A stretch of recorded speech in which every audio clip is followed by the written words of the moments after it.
How to fix Instagram camera not working. Hello guys, so to fix this problem is very easy actually. So all what you have to do is just open the settings on your phone like this and then go to the apps manager right here. So this is very important. Go to the apps. Now here on this page you will find all the apps that you have downloaded on your phone. Search for Instagram and then click on it.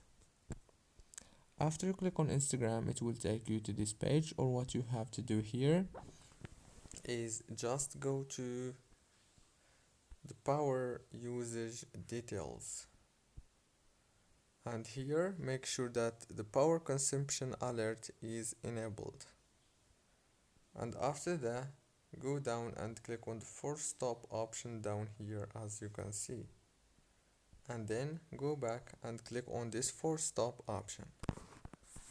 Now all what you have to do is just go to the storage. This is the last thing.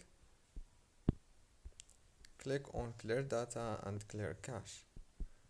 Now restart your phone and congratulations. Don't forget to like, subscribe. Thank you for watching.